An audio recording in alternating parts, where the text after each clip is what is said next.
So this is a brand new SI dibber. So I've got my heat gun here and I'm going to slowly heat this up.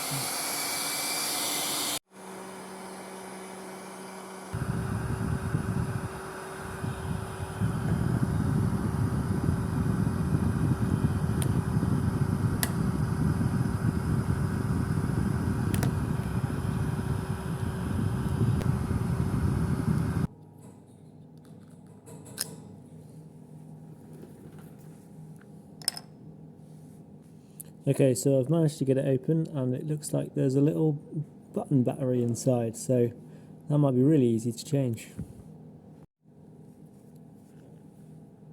So just slip the sleeve off, hopefully.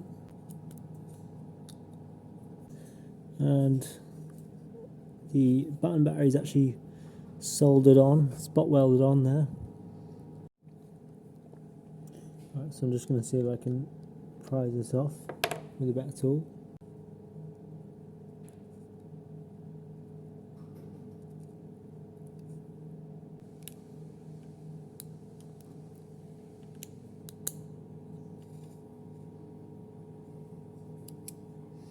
That's the top spot weld off.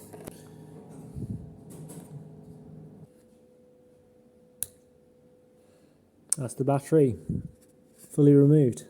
I wouldn't be surprised if they just bin these and give you a new one every time. I think I'm going to put a replaceable battery on this now. So you can buy the batteries with soldered tabs on them for £1.91 each.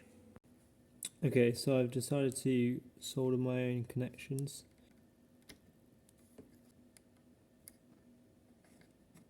So I've now got two wires coming off the bottom of the circuit board, and they're going to bend round and connect to my replaceable battery on the top.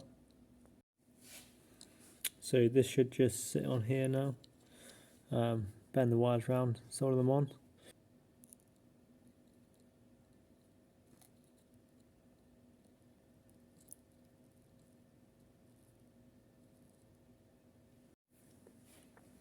Okay, so that's soldered on nicely.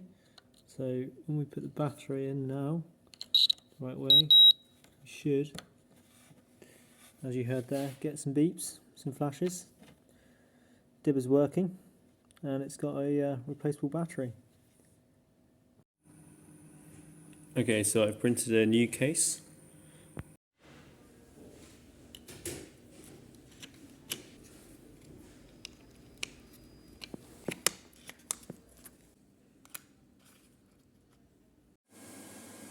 So this is the complete dibber, and functionally it works, but I think visually it's a bit of a monstrosity, so I might have to do something to cut the size down. You can see it's quite hefty compared to the original, but yeah, it would work.